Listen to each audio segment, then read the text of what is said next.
those of you who are new, you are watching Quantum ASMR. And for those of you who aren't new, welcome back. Welcome back. So for today's video, we are going to finish our part 3 of the Zodiac stuff. So before we get started, we gotta say a quick thank you to our sponsor. So let's go. This video is sponsored by Manscaped.com, the global brand for men's grooming tools and hygiene solutions. Give yourself or your man the cutting edge with Manscaped. The Lawnmower 4.0 is the perfect grooming tool for down there, with ceramic blades to keep its sharpness for the long term while keeping you comfortable when grooming with its skin-safe technology, reducing nicks and snags.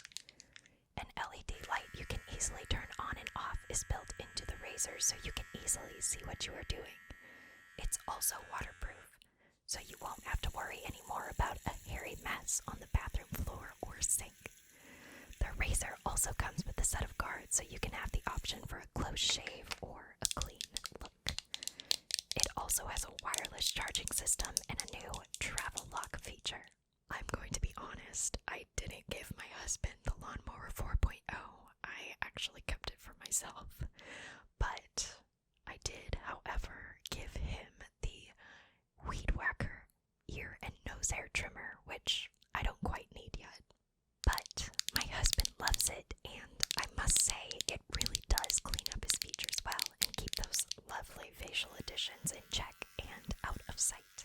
I also received the Crop Reviver Ball Toner to keep your man's or yours cool and protected while smelling great all day, and the Crop Preserver Ball Deodorizer to cut down chafing and to keep down there properly moisturized and deodorized, which I am so excited for my husband to try.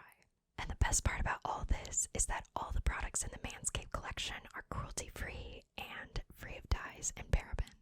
You can purchase all of this separately or all together in the Manscaped Performance Package 4.0, which includes the Lawnmower 4.0, the Weed Whacker, the Crop Preserver, the Crop Reviver, and a Magic Mat, a disposable shaving mat. And for a limited time, when you buy the Performance Package 4.0 kit, you'll also receive 2 free gifts: a pair of the Manscaped anti-chafing boxer briefs and their Shed travel bag, which I'm totally keeping for myself. Don't wait. Get to grooming today by heading over to manscaped.com and get 20% off plus free international shipping plus 2 free gifts when you use my promo code at the checkout. I'll link their website and my promo code in the description below. And again, thank you so much to manscaped.com for sponsoring this video. Alright, so let's get into it. For those of you who haven't seen the other 2 Zodiac Constellation videos, I highly recommend you look at those. Before you look at this one, we're going to be using some terms that I've already defined in those other 2 videos, so we're not going to go through them again. We're just going to go through the rest of the constellations. So yeah, again, watch those videos before you watch this one, or if you just want to watch your sign, go ahead. Let's get started. So we left off with Sagittarius, also known as the Archer,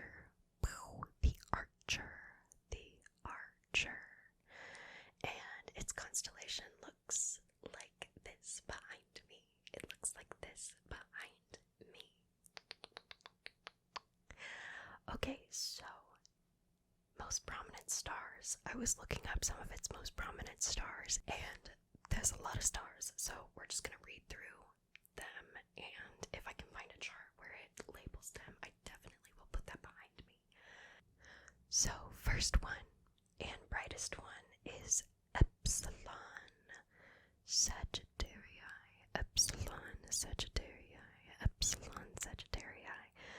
the brightest star. The second brightest star would be Sigma Sagittarii, Sigma Sagittarii. And then the third brightest, Zeta Sagittarii, also known as Acela, the third brightest. And then we've got a bunch of Greek lettered ones, so we've got Delta, Phi, Lambda, Gamma 2, and Tau Sagittarii.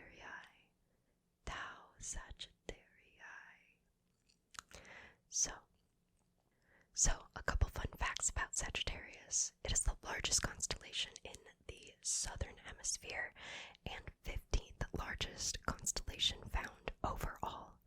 So he's a pretty big guy, this Archer. He's a pretty big guy. Also, its brightest stars form an asterism. And an asterism is a star pattern. An asterism is a star pattern. I guess kind of like a constellation, but like, I don't know, different category. So this asterism is known as the teapot. This asterism is known as the teapot, and I'll show it back here. You can kind of see the outline of it. So just leave some space for that, and we'll get going. Okay, so it's home to a few different things, which makes sense because it is such a huge constellation. It is home to the blue hypergiant Pistol Star. It is called the Pistol Star. The Pistol Star, one of the brightest stars in the Milky Way. For those of you who don't know, the Milky Way galaxy is the galaxy we're in, so just FYI. And it's part of the quintuplet cluster. Also, something kind of cool is that Sagittarius, the constellation, points to the center of the Milky Way, which goes along with the next fact. Home to Sagittarius A star, or A asterisk, which is the assumed supermassive black hole at the center of the galaxy. It's where Sagittarius points, so it would make sense that it was home to this supermassive black hole, which happens to be the center of our galaxy. Just for clarification, when we say it's home to, we don't mean that the stars or like the black hole is literally in the constellation. Funny, these stars that make up the constellation are actually way far apart from each other too. We're just talking about within the star pattern. There are different sorts of things that we can find within it, and the supermassive black hole is one of those things that we can find within the Sagittarius constellation. Okay. Typically located in the southern hemisphere, and it has a right ascension of 19 hours and a declination of negative 25.8 degrees. A right ascension of 19 hours, 19.11 hours, and a declination of negative 25.8 degrees, negative 25.8 degrees. And the best view time, August around 9 p.m. And you're probably asking me, I'm a Sagittarius and I was not born in August, like what's up with that?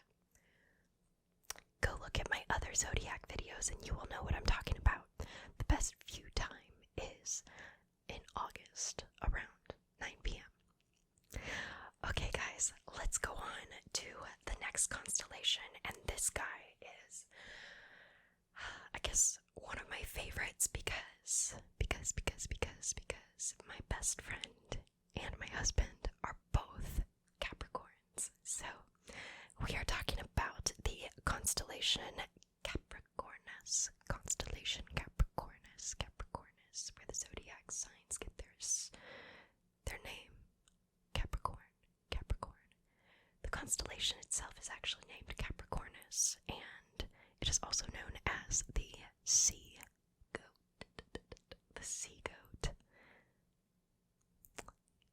I don't know if I'd like to be a sea goat, but oh well.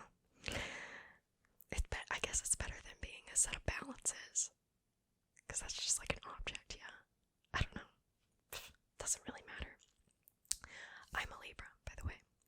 Okay, Capricornus, the sea goat. Most prominent stars. Again, it didn't really say much, but it listed a bunch of them, so I'm just gonna go talk about the brightest and then move from there. So we've got Delta Capricorni, or Capricorni, Delta Capricorni, the brightest star, also known as Deneb Algedi, Deneb Algedi, a four-star system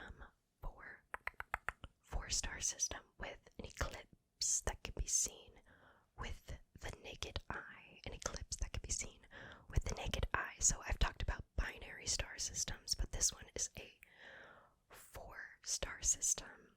So I guess that would be like a quaternary system. Yeah.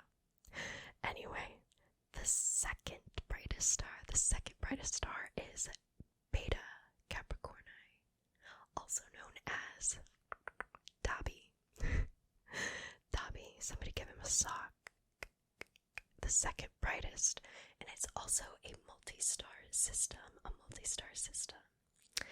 And then two other stars to note would be the Alpha-2 Capricorni and Omega Capricorni. Okay, so this one didn't have very many fun facts, but we'll go through them. Fun fact, one of the faintest constellations, so you can barely see it. Yeah, you can barely see it. Capricornus, and then it is also home to some Messier structures, home to the star cluster Messier 30, one of Charles Messier's original discoveries. So you'll hear Messier 30, Messier 12, Messier blah blah blah. It's just discoveries of Charles Messier, and he's named after a lot of different things. Alright, so Capricornus, located in the southern hemisphere with a right ascension of 21.02 hours, and a declination of between -20 and -23 degrees, between -20 and -23 degrees. So a right ascension of 21.02 hours and a declination of between -21 and -23 degrees, and the best view time, September at 9 p.m. The month of September at 9 p.m. Okay, guys, let's go to the next guy. Where we have Aquarius, and I didn't mention this in Capricorn, but I'm sure I'll post it behind me, but the constellation looks like this. Aquarius, also known as the water bearer. At first I thought it said water bear. It says water bearer.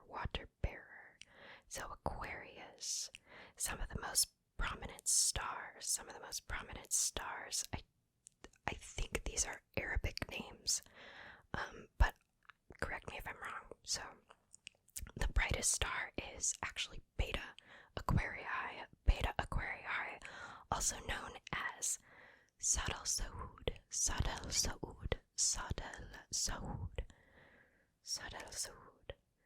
Then the next one, Alpha Aquarii, or Sadal Melek.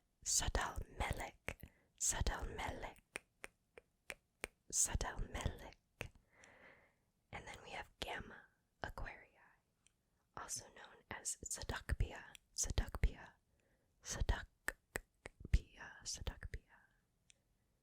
And then we've got Zeta Aquarii. Zeta Aquarii. Okay, this guy has a bunch of fun facts, so let's go through them. Okay, so this guy is actually even bigger than Sagittarius. It's the 10th largest constellation, but it's not that bright. So it is pretty hard to find, even though it's pretty big. So Aquarius is a water bearer, and it's near a bunch of other water constellations, part of what is known as the sea section of the sky. C-S-E-A, like the sea. Okay, so we've got another asterism in here. Zeta, Gamma, Pi, and Eta Aquarii form the asterism of Aquarius's water jar. Okay, something cool here. It is home to one of the brightest nebula in the sky. And I've gone over what a nebula is in one of my other zodiac videos, so again, you should watch it. The NGC 7009, also known as the Saturn Nebula, and I'll probably post a picture of it behind me so you can see it in all its glory. Alright, it is also home to the closest of the planetary nebula, NGC 7293, also known as the Helix Nebula, 400 light years from Earth.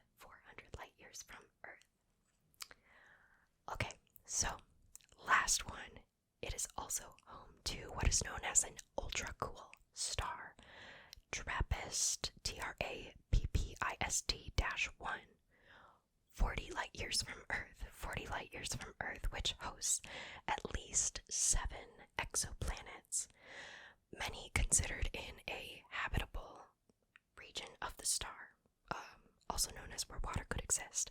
I go into potentially habitable planets in another zodiac video. Alright, so the hemisphere. It is in the southern hemisphere in the spring, and the northern hemisphere in the fall. Southern in the spring, northern in the fall. With a right ascension of 22.71 hours,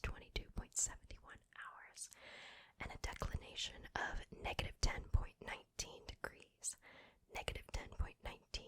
degrees, and the best view time, October at 9 p.m. October around 9 p.m. Okay guys, so we are finally on our last zodiac constellation, My Pisces people, this is what you've been waiting for, because we are going over the constellation Pisces, also known as the fishes. Anyway, here it is. This is what it looks like right here. So, appreciate it, love it, bask in it. Okay, let's go over some of its most prominent stars. So we've got Eta Piscium, also known as Alphurg, also known as Gulat Nunu. Its brightest star. I tried to look up the pronunciation for this and I couldn't find it. I think I found Alphurg, but I couldn't find Gulat Nunu. So hopefully, if anybody else knows how to pronounce it, or if I'm pronouncing it right, let me know. Next we have the second brightest star, Gamma Piscium. And then we have Alpha Piscium, also known as El Resha, also known as the Cord, and it is a pair of white dwarf stars. And then lastly, another star to note in this constellation is Van Manen's star, named after Adrian Van Manen, who was a Dutch astronomer who is the nearest single white dwarf to the sun. So it is about 14.1 light years away from the sun. So let's get into the fun facts. Let's get into the fun facts of Pisces. Pisces. Okay, so let's see. The 14th largest constellation. 14th largest. So again, has Sagittarius beat, but it is very faint. A very faint constellation. Again, hard to see. It contains the vernal equinox. The vernal equinox, the point where the sun crosses the celestial equator into the northern hemisphere. Most of you know the vernal equinox as the beginning of spring. The vernal equinox as the beginning of spring. So, there you have it. It possesses that vernal equinox. There we go. It is also home to Messier 74. Messier 74, a spiral galaxy. Messier 74, which is a spiral galaxy. And if I can find it, I'll put it behind me, or I might put just a spiral galaxy behind me so you know what it is. Either way, I'll put something behind me so you can kind of get the idea. And then another fun fact is a way to identify the constellation or to find the constellation is to find the circlet of Pisces. Circlet of Pisces, also known as the head of the western fish. The head of the western fish. So once you find that, you find the constellation. I guess that's the easiest way to identify Pisces, or to find it in the night sky. Alright, located in the northern hemisphere, Pisces has a right ascension of 0.85 hours, 0.85 hours, and a declination of 11.08 degrees. So, Pisces is in the northern hemisphere with a right ascension of 0.85 hours and a declination of 11.8 degrees. 11.08 degrees. And the best view time, pretty short view time between November 6th and November 9th.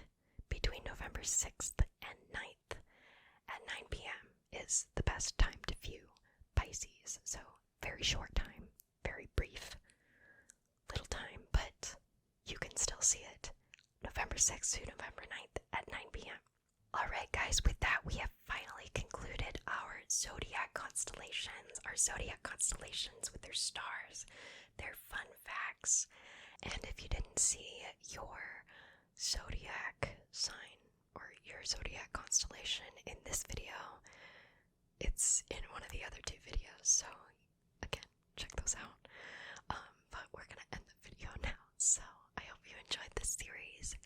If you guys want me to do another series on any sort of like astronomy or like astronomical anomalies or anything, if you want me to do a series on astronomy stuff again, leave a comment below on what you'd like to see on this channel, and I'll try to do it. So, I hope that you have a good night, or a good morning, or a good day. Whatever time of day you're watching this, I hope you are doing very, very, very well, and I'll see you all in my next video. So,